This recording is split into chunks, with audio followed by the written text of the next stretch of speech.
अस्सलाम वालेकुम friends, welcome to my channel. आज हमारी MGT 101 की 6th क्लास है जिसमें हम फ़्लो ऑफ ट्रांजैक्शन पढ़ेंगे। फ़्लो ऑफ ट्रांजैक्शन में सबसे पहले इवेंट अकर होता है, उसके बाद जो अकर होता है वो वोचर बनता है। वोचर के बाद जो बनता है वो जर्नल बनता है। जर्नल के बाद जर्नल लेजर बनता है और उसके बाद ट्रायल बैलेंस बनता है। ट्रायल बैलेंस के बाद जो बनता है वो प्रॉफिट एंड लॉस अकाउंट बनता है।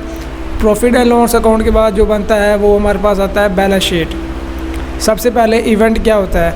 Event is the happening of anything, किसी भी चीज़ का ज़ाहिर होना या कोई काम होना, उसे हम कहते हैं इवेंट कहते हैं। जब भी कोई काम हो रहा हो तो उसे हम इवेंट कहते हैं। लेकिन यहाँ पे एक वर्ड यूज़ हुआ है मॉनेटरी इवेंट। मॉनेटरी इवेंट किसे कहते हैं? जो भी मनी से रिलेटेड हो उसे हम मॉनेटरी इवेंट कहते हैं। उसके बाद आता है monetary events. If the financial position of a business is change due to the happening of event, that event is called monetary event. अगर किसी भी बिज़नेस की जो फाइनेंशियल पोजीशन तब्दील होती है कोई काम होने से, उसे हम कहते हैं मॉनेटरी इवेंट्स। यानी कि अगर कोई प्लांट ख़रीदा हमने या मशीनरी ख़रीदी है, उसके बदले में जो हम उसे कैश दे रहे होते हैं, मनी दे रहे होते हैं, पैसे दे रहे होते हैं, वो क्या कहलाती है? Monetary event. यानी कि वो लिंक आ जाता है, रिलेटेड आ जाता है पैसे के, मनी के, उसे हम मॉनेटरी इवेंट कहते हैं। उसके बाद जो बनता है हमारे पास वोचर बनता है। Voucher is the documentary evidence in a specific format that records the detail of a transaction. It is accompanied by the evidence of transaction. यानी कि कोई भी हम ट्रांजैक्शन करते हैं उसका जो हमारे पास डॉक्यूमेंट्री एविडेंस होता है, रिकॉर्ड होता है, वो क्या होता है? वोचर होता है। यानी कि अगर हमने कोई चीज़ ख़रीदी है या मशीनरी लगा ले, जो मैंने पहले एग्जांपल दिया आपको, मशीनरी हमने ख़रीदी है, उसके बदले में जो हमें एक एविडेंस मिलता है ट्रांजैक्शन का, रिकॉर्ड मिलता है जिसमें एविडेंस हमारे पास होता है उस चीज़ को ख़रीदने का, वो क्या कहलाता है? वोचर कहलाता है। वोचर के बाद जो बनता है हमारे पास वो जर्नल बनता है। जर्नल क्या होता है? The journal is use to record the financial transactions in chronological day to day order. All vouchers were first recorded in books of account. It was also called the books of original entry. ये इसकी main definition है। इसमें क्या होता है? ये एक ऐसा रजिस्टर होता है जिसमें हम ट्रांजैक्शन को रिकॉर्ड कर रहे होते हैं, date by day to day record कर रहे होते हैं। यानी कि इसमें क्रोनोलॉजिकल वर्ड का बेसिकल मतलब ये होता है कि डे टू डे, यानी कि डेट के हिसाब से हम रिकॉर्ड कर रहे होते हैं। उसके बाद जो जर्नल के बाद बनता है हमारे पास वो जर्नल लेजर बनता है, जो जिसे हम टी से शो करते हैं। Ledger is a book that keeps a separate record for each account, books of account. The account और head of account is systematic record of transaction of one type. An account in its simplest form is a T shape look like this.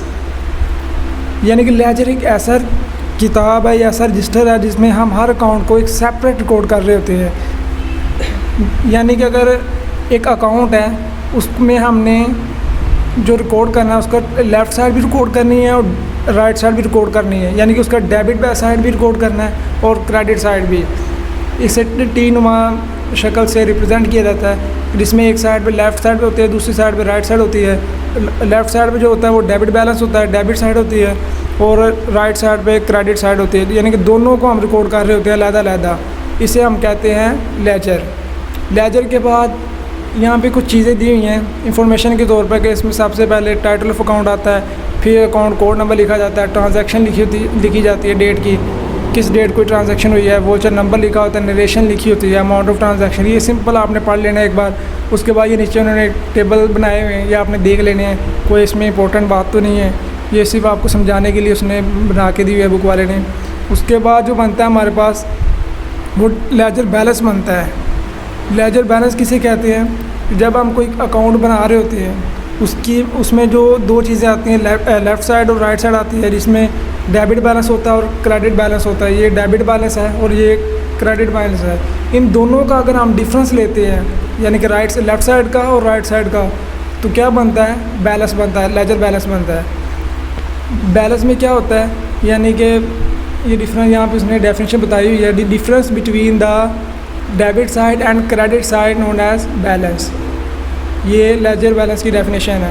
उसके बाद आ जाता है the total of all balance on the debit side is always equal to the total of all balance on credit side, this is called the balance of books of account. यानी कि debit side का जो balance है जब equal हो जाए credit side के balance पे तो उसे हम क्या कहते हैं, balance of books of account कहते हैं।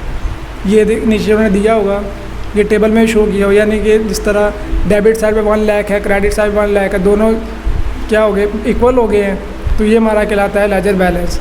ये था आज का लेक्चर, उम्मीद करता हूँ कि आपको समझ आया होगा। अगर कोई भी प्रॉब्लम है इस लेक्चर में तो आप प्लीज़ कमेंट सेक्शन में बताएं, मैं इंशाल्लाह कवर करूँगा।